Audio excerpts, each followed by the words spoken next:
Praise God! Magandang araw pong muli sa lahat ng sumusubaybay ng ating daily morning tilaok. Ako po Sister Janet Baba ng TSCCFI at muli pong nag-iimbita na sama-sama po tayong mag-aral ng salita ng ating Panginoong Diyos. Bago po ang lahat, tayo po ay manalangin. Praise God! Hallelujah Jesus! Tuloy na pagpupuri, pagpapasalamat sa isang dakilang araw, sa panibagong buhay at kalakasan. At minsan padalangin namin ang patuloy niyong pangunguna. Ano man pong mensahe na inilaan nyo sa oras na to, patuloy kayo po ang manguna at mangusap naway makapagbigay po to ng encourage sa mga nangihina, sa mga nawawalan ng pag-asa. At gamitin nyo lang po ang inyong lingkod bilang daluyan ng pagpapala. Marami pong salamat. In Jesus' name, Amen. So, ang verse po natin sa umagang to ay matatagpuan po sa 1 Timothy 6:12.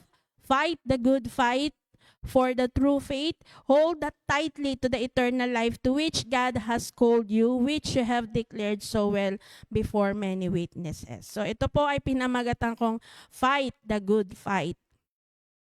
So ito po ay instruction ni Paul kay Timothy, pero hindi lang po ito kay Timothy or sa iilan lang sa mga tinawag ng ating Panginoong Diyos.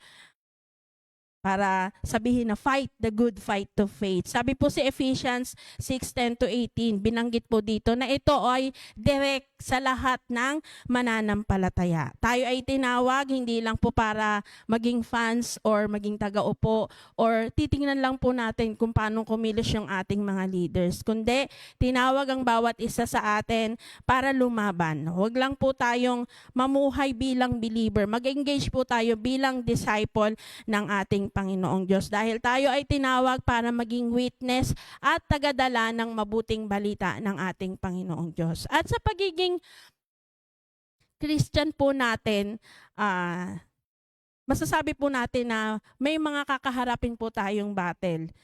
Una na po rito na yung faith mo ay masusubok sa mundong to. Pangalawa, yung flesh. At pangatlo, yung devil. Sabi po sa Ephesians 6:12, for we wrestle not against flesh and blood, but against principalities, against powers, against the rulers of the darkness of this world, against spiritual wickedness in high places. The moment na ikaw ay maging Christian, tinanggap mo si Lord Jesus Christ bilang Lord and Savior, naging enemy ka na ng kadiliman.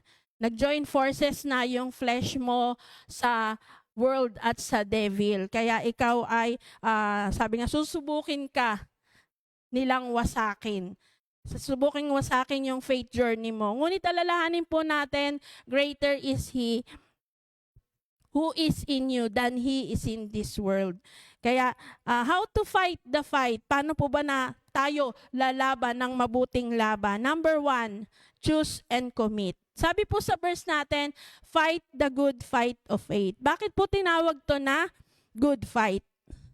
A good fight is a fight that is worth fighting for. Kasi meron pong mga laban o battle na hindi po worth nung time and effort po natin. So, bakit pa po ba natin to bibigyan ng focus? Kaya, sabi nga po dito, but the fight of faith is a fight that is worth fighting for. Ito po yung fight na kailangan mong piliin at ibigay po natin yung commitment natin. Dahil ito po yung fight na kailangan mong manalo. Maaring yung laban na ito ay kailangan mong paggugulan ng oras, ng effort, o hinalin tulad ko po to sa boxing eh. Yung laban na to maaring gumugol ng maraming rounds. Pero ang goal po natin ay ang goal po nung lumalaban doon ay maipanalo niya yung kanyang laban. Kaya bawat isa po sa atin, may responsibility po tayo to choose and commit to fight. Kahit mahirap, kahit may mga challenges. Number 2, live by faith. Paano po ba natin maisa sa pamuhay to? Hindi po pwedeng maging believer lang po tayo. Sabi nga po sa James 2:17, faith without work is dead.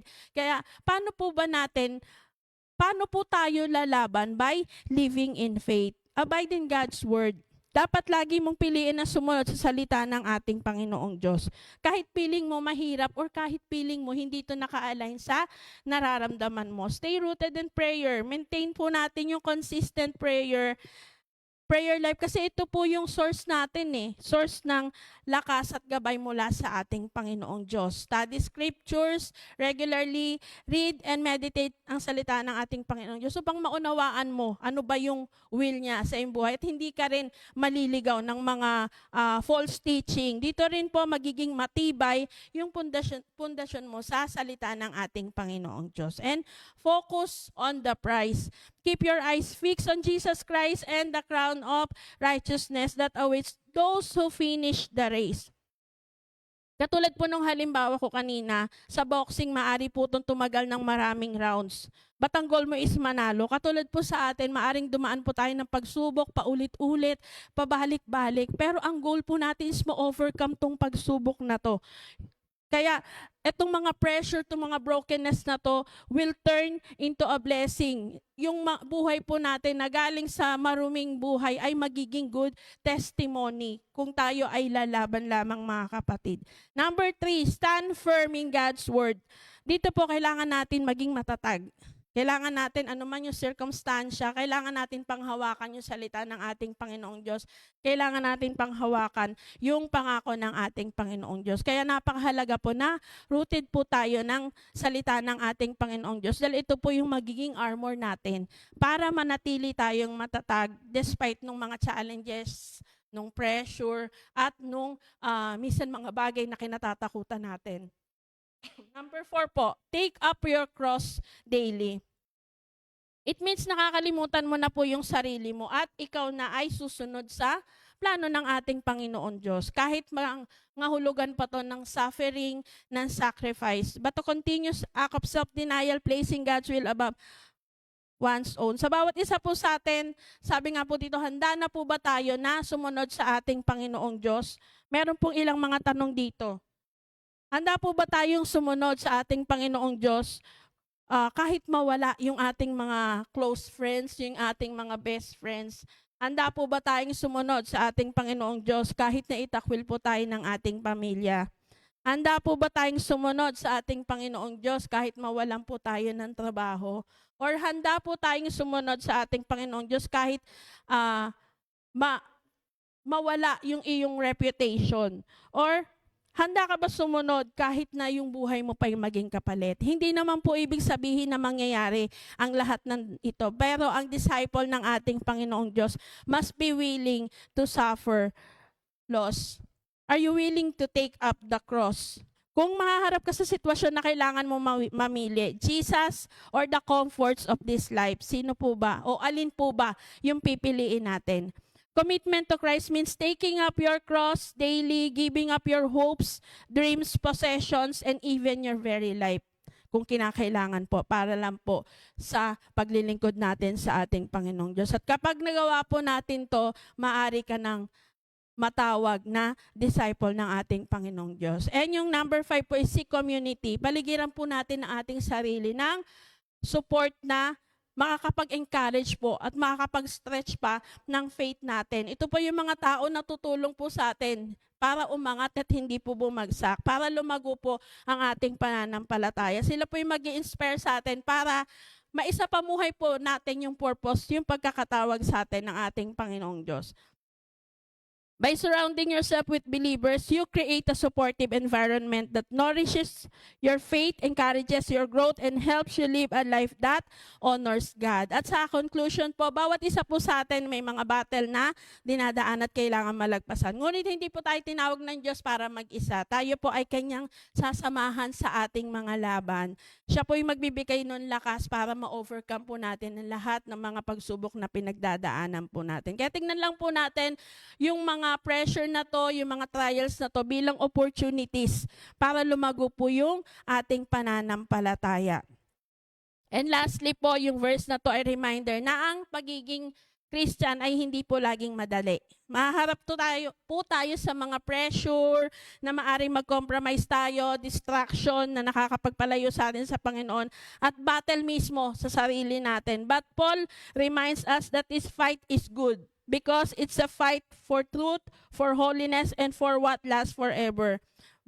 Mamuhay po tayo ayon po sa purpose na pinagkaloob ng ating Panginoon Diyos. At hayaan po natin yung faith natin ang mag-shape nung choices natin, goals, and priorities. Panghawakan natin yung faith na tinanggap natin. Hindi po ito tinatago, ito po ay pinagmamalaki at isinasapamuhay. Kaya sa bawat isa, let's fight a good fight of faith. Ang prayer focus po natin sa umagang to, pray to face every trial with steadfast heart.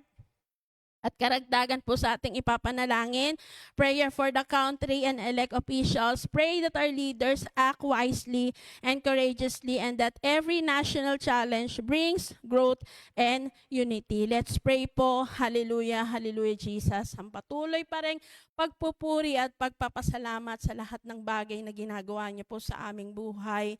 At dalangin namin na patuloy bigyan niyo po kami ng kalakasan upang to fight the good fight of faith sa bawat araw ng aming buhay. Tulungan niyo ang bawat isa na makayanan yung mga challenges, manatili po kaming matibay at matatag sa kabila po ng mga pagsubok na aming pinagdadaanan. Manatili kaming nakatayo, manatili kaming humahawak sa inyong mga pangako na hindi niyo po kami iiwanan at hindi niyo kami pababayaan. Lord, hindi namin kaya to sa aming sarili lamang, kaya samahan niyo po kami sa bawat journey na aming tinatahak. Hindi po namin kayang lagpasan to kung wala po yung lakas na binibigay po ninyo. And salamat at sa buhay na walang hanggan na ipinangako niyo po sa bawat isa na despite na mga pagdadaanan namin, alam po namin nandun po yung promise na reward sa bawat isa. Kaya maraming salamat po sa kabutihan niyo, sa walang sawang pag-ibig niyo po sa bawat isa sa amin. Kahit hindi po kami karapat-dapat, but still Lord, binigay niyo po yung buhay niyo sa bawat isa sa amin. And patuloy din po, dinadalangin namin ang aming bansa at ang bawat pinuno na itinalaga niyo po rito, dalangin namin na patuloy kayo po ang manguna, anuman pong batas na kanilang isa sa katuparan, ito po ay pangunahan ng inyong mga salita. Patuloy niyo pong hipuin ang aming mga pinuno upang mas makita po nila yung kapakanan ng mas nakararami at hindi po ng kanilang sarili. Patuloy pangalagaan ang bansa, pangalagaan yung mga mamamayan at patuloy na mas tingnan po nila, mas magbase po sila sa inyong mga salita. Magkaroon po sila ng takot na gumawa ng hindi mabuti dahil maaapektuhan po ang mga anak ng Diyos. Kaya maraming salamat po at patuloy na katagumpayan sa inyong mga anak, proteksyon sa araw na to, sa lahat po ng aming gagawin, makapagbigay kami ng glory sa inyong pangalan. Kaya maraming salamat po. Binabalik ko po ang kapurihan in Jesus' name. Amen. So God bless po sa ating lahat.